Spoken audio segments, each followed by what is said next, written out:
ఇంత ఒక బాబు చనిపోయినాడు ఇక్కడ గడి ఎవరు లేరు మీరు అసలు పని కూడా చేయట్లేదు మీరు ఏం చెప్తున్నారు కానీ మీకు రెస్పాన్సిబిలిటీ ఏంటి నాకు అర్థమవుతలేదు మీ పిల్లలు లేరా ఉన్నారా పిల్లలు ఇదా మీరు పాటించే బాధ్యత ఇంత మంచి చెప్తాను అప్పటి నుంచి అసలు ఎంత 15 నిమిషాల నుంచి ఆ అమ్మాయి నేను ఇన్ఛార్జ్ అంటది నాకేం తెలుసు సార్ అంటది ఈయన వస్తాడు నాకు తెలుసు సార్ పైన ఉన్నా అంటాడు ఇంత అజాగ్రత్తనా మీరు ఇంత అరాచకమా ఏం జరిగింది చెప్పండి ఏం జరిగిందో తెలియదు బ్రేక్ఫాస్ట్ పోయినారు బ్రేక్ఫాస్ట్ తిన్నారు పొద్దున్న లేచిండ్రు ఏమేం చెప్పండి ఇన్సిడెంట్ ఏం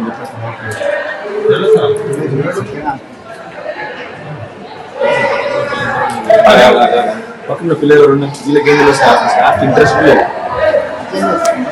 నీకు ఇప్పటికీ నేను వచ్చినాను నీకు తెలియదు ఇక్కడ ఉండేవాడిని నేను ఇక్కడికి వచ్చిన అక్కడి నుంచి నీకు ఇక్కడ వరకు ఇప్పటికి ఏమవుతుందో తెలియదు నీకు ఆయన పిల్లలంటా ఉన్నాడు ఆ అమ్మాయి నేనే ఇచ్చేస్తానండి ఆ అమ్మాయికి ఏం తెలియదంటా ఉంది ఎవరు తెలుసు అండి మరి మీ క్లాస్లో ఉంటే నేను ఇట్లా వచ్చినా ఇక్కడికి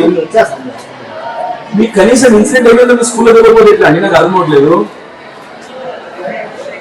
కనబడుతుందా మీకు మీ అజాగ్రత్త మీకే కనబడుతుందా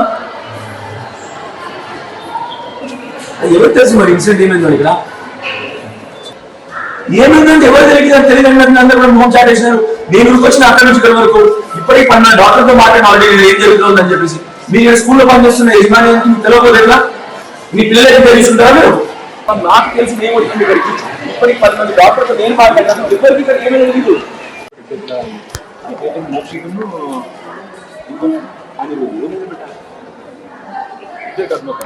ఇద్దరు సేమ్ అంటే ఒకేసారి లేచింది ఇద్దరు ఏడ్చింది ఇంకొకరు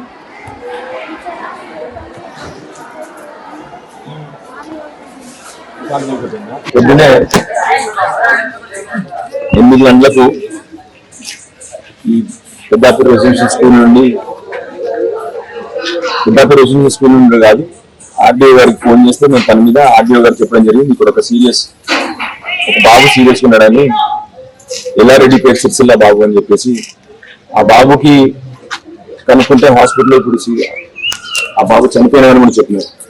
గత 2 వారాల్లో ఇక్కడ ఆల్రెడీ 4వ ఇన్సిడెంట్ అంతకుముందు ఒక 2 వారాల క్రితం కూడా ఒక బాబు చనిపోవడం జరిగింది ఇద్దరు సీరియస్ ఉంటే అప్పుడు నిమ్స్ లో అడ్మిట్ చేసి ఇద్దరికి కూడా ట్రీట్మెంట్ చేయడం జరిగింది మళ్ళీ 2 వారాల తర్వాత చూస్తే మళ్ళీ ఒక బాబు చనిపోయినప్పుడు ఇంకో బాబు కూడా పరిస్థితి అని చెప్పి నిజామాబాద్ తీసుకుపోవడం జరిగింది ఇప్పుడు ఆ బాబుని కూడా బాధాకరం ఏంటంటే ఇక్కడ ఉన్న యాజమాన్యానికి ఇక్కడ ఉన్న స్టాఫ్ ఎవరికి కూడా అవగాహన కూడా లేదు మేము అక్కడి నుండి వచ్చినాము కూడా ఇక్కడ స్టాఫ్ అసలు ఏం జరిగిందో అన్న అవగాహన కూడా లేదు అన్నిటికంటే బాధాకరమైన విషయం అది ఇవాళ చాలా ఇక్కడ ఉన్న యాజమాన్యానికి స్టాఫ్ కి మొన్న వచ్చి వాళ్ళకి అన్ని కూడా ఇక్కడే చూసిపోయినాము మాట్లాడడం జరిగింది కానీ ఇవాళ బాధాకరం ఏంటంటే 2 ఇన్సిడెంట్ అయినప్పుడు కూడా అందరూ అదే అజాగ్రత్త కనీసం సమాచారం లేదు వాళ్ళకి ఏం జరిగిందో పరిస్థితులు ఇక్కడ యాజమాన్యం ఇక్కడ స్టాఫ్ ఉన్నారు ఇక్కడ తప్పకుండా వీళ్ళందరి మీద కూడా వాళ్ళని రిక్వెస్ట్ చేస్తాను మీ పిల్లల్లాగా భావించి ఇక్కడ పిల్లల్ని మీ పిల్లల్లాగా భావించి చూసుకోవాలని రిక్వెస్ట్ చేస్తాను కనీసం ఇప్పుడన్నా నిద్ర లేవండి మొద్దు నిద్ర లేచి కనీసం ఇప్పుడన్నా పిల్లల్ని సరే జాగ్రత్తగా చూసుకోవాలని చెప్పి నేను కోరుతా ఉన్నాను అట్లానే తప్పకుండా ఆ పిల్లలకు జరిగిన అన్యాయానికి ప్రభుత్వం రెస్పాండ్ అవ్వాలని చెప్పి రిక్వెస్ట్ చేస్తున్నాను